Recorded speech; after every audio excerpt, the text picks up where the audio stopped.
안녕하세요. 곰돌이 변호사 이상헌 변호사입니다. 앞선 영상에서는 신청인이 임차인인 경우 임대차 보증금의 처리 방법에 관하여 알아보았습니다. 이번 영상에서는 신청인이 임대인인 경우 임대차 계약 및 임대차 보증금을 어떻게 처리하는지에 대하여 살펴보도록 하겠습니다. 이 부분을 살펴보기 위해서는 민사집행법상 배당 순위에 관한 내용을 알고 있는 것이 이해하기 쉬운데요. 먼저 이에 대하여 설명을 드리도록 하겠습니다. 설명 영상으로 전환합니다. 먼저 신청인이 임대인인 경우 임대차 보증금의 취급과 관련한 내용을 이해하는 데 있어서는 주택임대차보호법, 상가건물임대차보호법상 대항력, 우선변제권, 최우선변제권의 개념 및 요건을 알고 있는 것이 중요한데요. 이와 관련하여서는 앞선 영상인 파산 및 면책, 개인회생에 있어서 임대차 보증금과 관련하여 1영상을 참조하시면 됩니다. 임대인이 신청인인 경우 임대차 보증금 반환채권의 파산채권, 개인회생 채권에 있어서 어떻게 처리할 것인지가 문제시됩니다. 신청인이 임대인인 경우 민사집행법상 배당 순위에 대한 개념도 대략적으로 알고 있으면 이해가 쉬운 부분인데요. 주택임대차보호법상, 상가건물임대차보호법상 대항력, 우선변제권, 최우선변제권의 개념 및 요건을 아는 것이 중요한 이유는 임대차 목적물과 관련하여 담보권이 설정되어 있는 경우 담보권과의 관계에 있어 배당 순위가 문제시되고, 이는 개인회생 채권에 있어서 채권자 목록 부속서류 1, 기재, 순서, 파산에 있어서 배당이 이루어지는 경우 배당 순위에 영향을 주기 때문입니다. 먼저 임대차 계약과 관련하여 임차인이 대항력을 갖춘 경우 선순위 담보권, 즉 임대차 계약 대항력을 갖추기 이전에 설정된 담보권이 존재하지 않는다면 임차인은 임대차 목적물에 대한 경매가 이루어진 경우에도 경락인, 즉 경매에서 매수인에 대하여 대항력 주장, 즉 임대차 계약 관계의 존속을 주장할 수 있습니다. 하지만 이때 대항력 주장이 가능한 임대차 보증금은 보증금 중 경매 절차에서 올바른 배당 순위에 따른 배당이 실시될 경우 배당액을 공제한 나머지 금액의 범위에 한정됩니다. 만약 선순위 담보권이 존재하여 경매가 실시된다면 후순위 담보권자의 경매 신청에 의한 경우라도 선순위 담보권 역시 실행이 이루어지게 되고, 선순위 담보권의 존재로 인하여 임차인은 경락인에 대하여 임대차 목적물에 대한 대항력을 더 이상 주장할 수 없습니다.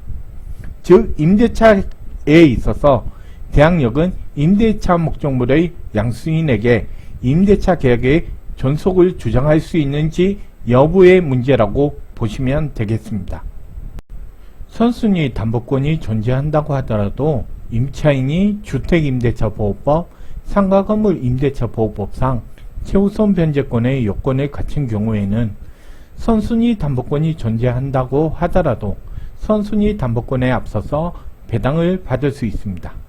단 이 경우 최우선 변제권을 갖춘 임대차가 복수로 존재하는 경우에는 대지가액을 포함한 건물 및 주택가액의 2분의 1 범위 내로 최우선 변제권 금액이 제한됩니다.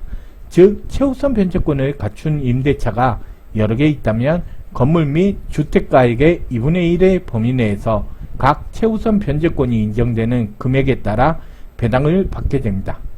우선 변제권이 인정되는 임대차 보증금은 최우선 변제권이 인정되는 경우 최우선 변제권이 인정되는 임대차 보증금을 제외한 나머지 임대차 보증금, 최우선 변제권이 인정되지 않는 임대차 보증금은 선순위 담보권, 후순위 담보권의 설정 시기에 따른 순위에 따라 담보물권과 같이 우선 순위에 따른 배당이 이루어지게 됩니다.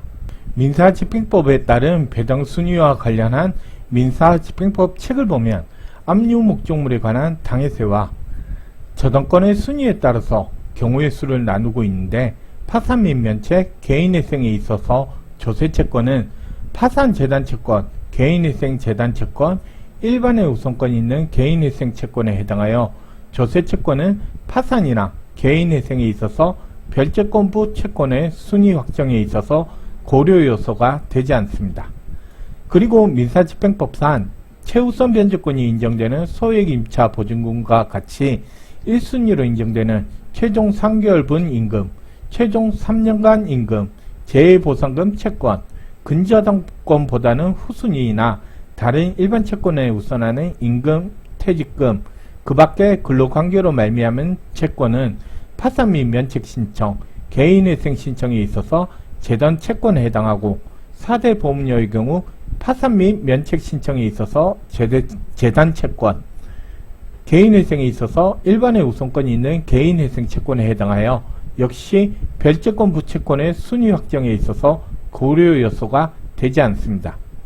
결국 민사집행법상 배당 순위에서 문제되는 채권이 채무자회생 및 파산에 관한 법률에 있어서 특별 취급되는 점을 고려하여 이러한 채권을 배당 순위에서 제외하면 결국 임대차 목적물과 관련한 해당 임대차 목적물과 관련하여 배당이 이루어질 경우를 가정하여 해당 목적물에서 배당을 받을 순위는 첫 번째, 최우선 변제권이 인정되는 소액 임차 보증금, 두 번째, 임대차 보증금에 관한 우선 변제권의 효력이 발생하기 이전에 성립한 선순위 담보권, 세 번째, 최우선 변제권이 인정되는 소액 임차 보증금을 제외한 우선 변제권이 인정되는 임차 보증금 금액, 네 번째, 임차 보증금에 관한 우선 변제권의 효력 발생 이후 성립한 후순위 담보권자의 순서로 배당 순서가 된다고 보시면 됩니다. 개인회생 신청에 있어서 신청인이 임대인인 경우에 대하여 살펴보도록 하겠습니다. 부동산에 관하여 주택임대차나 상가건물 임대차가 있는 경우 임대차 목적물의 시가에서 최우선 변제권이 인정되는 금액, 우선 변제권이 인정되는 금액, 담보권으로 담보가 되는 피담보 채권을 공제하여 임대차 목적물과 관련한 이른바 청산가치를 산정합니다. 만약 위 금액이 음수가 되는 경우에는 해당 임대차 목적물과 관련한 청산가치는 0이 됩니다. 다음으로 채권자 목록 및 변제계획안의 작성 방법에 대하여 살펴보면 주택임대차보호법, 상가건물임대차보호법상 소액임차인의 최우선 변제권이 인정되는 임대차가 있는 경우 해당 부동산과 관련한 채권자 목록 부속서류 1의 기재 방법은 앞서 말씀드린 민사집행법상 배당 순위에서 채무자회생 및 파산에 관한 법률에서 특별 취급되는 채권을 고려한 배당 순위 결과인 최우선 변제권이 인정되는 소액임차 보증금, 선순위 담보권, 소액임차 보증금을 제외한 우선 변제권이 인정되는 나머지 임대차 보증금, 후순위 담보권의 순서에 따라 별채권 무채권의 순서를 기재하면 되고 부속 서류 1 작성 결과에 따라 변제계획안을 작성하면 됩니다. 주택임대차보호법, 상가건물임대차보호법상 소액임차인의 최우선 변제권이 인정되는 임대차가 없는 경우 채권자 목록 부속서류 1 기재 방법은 선순위 담보권, 우선 변제권이 인정되는 임차보증금, 후순위 담보권의 순서에 따라 별채권부 채권의 순서를 기재하면 되고 그 결과를 변제계획안에 기재하면 됩니다.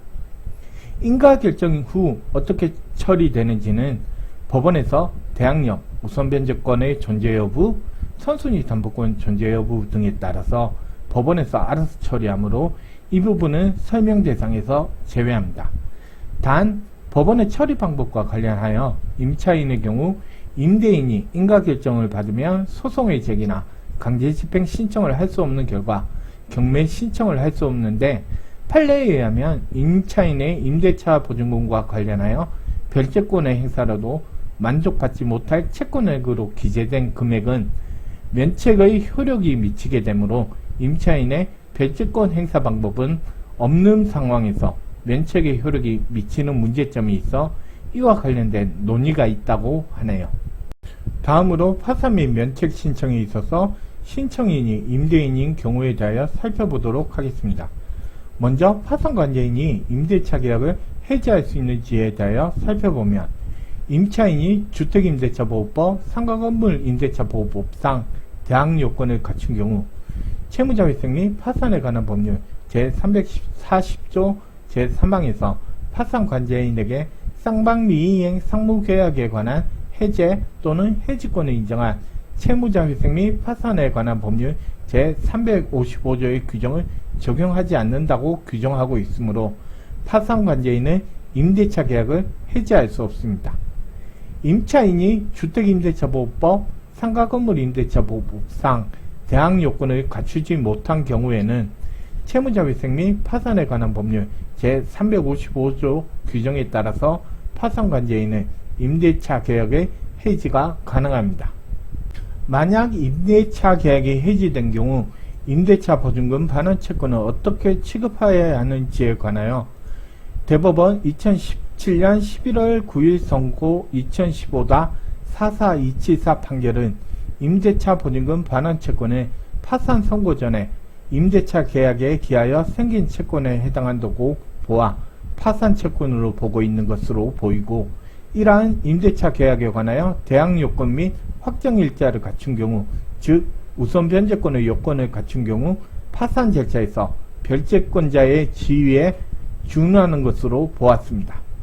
한편 채무자회생 및 파산에 관한 법률 제415조에서 주택임대차, 상가건물임대차에 있어서 임차인이 우선 변제권, 최우선 변제권의 요건을 갖춘 경우 해당 임대차 목적물의 환가대금에서 우선 변제나 최우선 변제를 받을 수 있다고 규정하고 있으므로 주택임대차보호법, 상가건물임대차보호법에 따른 우선 변제권, 소액 임차인의 최우선 변제권 요건을 갖추었다면 해당 임대차 목적물의 환가대금에서 그 순위에 따라 변제를 받을 수 있습니다. 보통 임대차에 있어서 임대차 목적물의 인도와 임대차 보증금 반환 사이에 동시이행 관계에 있는데, 파산에 있어서도 동일한지 여부와 관련하여 논란이 있다고는 한데 서울회생법원의 실무는 배당액과 상환으로 인도하는 것으로 해석하고 있다고 합니다. 사글세나 연세의 방법으로 임대차 계약이 이루어진 경우 채무자회생 및 파산에 관한 법률에 특별 규정이 있어서 좀 주의하셔야 하는데요. 알고 계실지 모르겠지만 사글세의 경우 임대차 계약 시 임대차 기간 동안의 차임이 미리 지급되고, 제주도의 경우 연차임을 일시에 내는 연세라는 형식으로 임대차 계약이 이루어지는 경우가 많습니다. 차임이 미리 지급되는 것이죠. 그런데 채무자회생 및 파산에 관한 법률 제340조 제1항에서는 임대인이 파산 선고를 받은 때에는 차임의 성급 또는 차임 채권의 처분은 파산 선고 시의 단기 및 차기에 관한 것을 제외하고는 파산 채권자에게 대항할 수 없다라고 규정하고 있습니다. 따라서 임대차 계약이 사글세나 연세의 형식으로 이루어진 경우 임대인이 파산 선고를 받는다면 파산 선고 당시의 단기 및 차기에 관한 차임만 차임을 지급한 것으로 보게 되므로 임대차 계약이 해지되지 않을 경우 차임을 이중 지급해야 하는 위험성이 있을 수 있습니다. 이때 차임의 지급으로 인정받지 못하는 선지급한 차임에 관하여는 파산 채권자로서 파산 절차에 참가해야 합니다. 이번 영상은 개인회생, 파산 및 면책에 있어서 신청인이 임대인인 경우 임대차 계약 및 임차 보증금의 처리와 관련하여 설명을 드렸습니다. 보통 이 부분은 상가건물임대차보호법, 주택임대차보호법, 민사집행법의 개념을 알아야 해서 일반인들이 이해하기는 좀 어려운 부분일 수는 있는데요. 그래서 대리인 사무실에서 알아서 처리해야 할 부분이나 이 부분에 대하여 변제계획안을 보고 잘 이해가 되지 않는 경우도 있을 수도 있을 것 같아 변제계획안을 이해하는 데 있어서 도움이 될 것 같아 영상을 제작하게 되었습니다. 저의 영상이 도움이 되었다면 좋아요와 구독을 눌러주세요. 이상 곰돌이 변호사 이상헌 변호사였습니다.